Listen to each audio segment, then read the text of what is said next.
So don't get blackpilled. Plenty to be optimistic about. And yesterday was a great example. I mean, God, every election of consequence utterly won, utterly demolished in every conceivable way. Big picture news, right? Overperformance in the polls, practically in every race for Democrats. Remember, New Jersey, Virginia were won by Harris by 6 points. That was the baseline. The polls had in New Jersey race up to like within 3 points. She's winning by like 12, 13 points.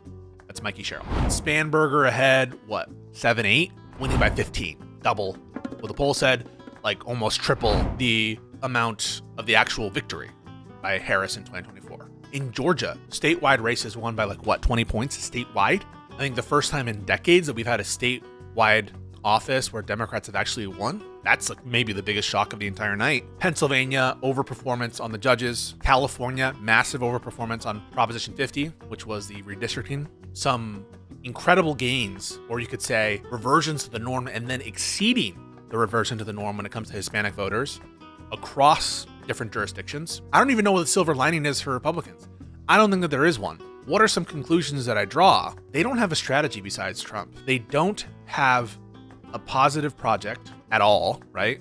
How did Glenn Youngkin win? Some feelings of discontent when it came. This is the current governor of Virginia, soon to be former governor of Virginia. How did he win? One is it's an off year after a Democrat victory.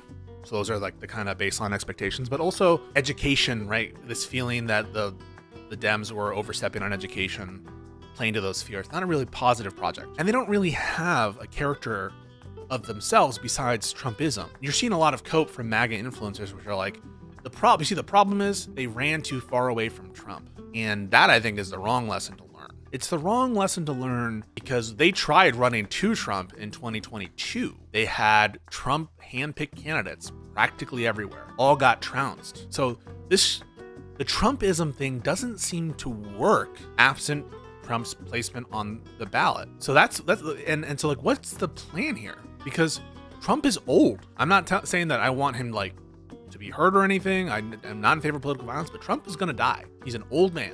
No individual has been able to evade death, and he's term limited, but he's officially term limited, and he's old. He's not all there. So there are people who are coping about, well, just run to Trump. Well, not everyone can do Trump. Trump's children can't do Trump. JD Vance can't do Trump. He doesn't have that aura. They just don't. They're missing that special sauce, the je ne sais quoi.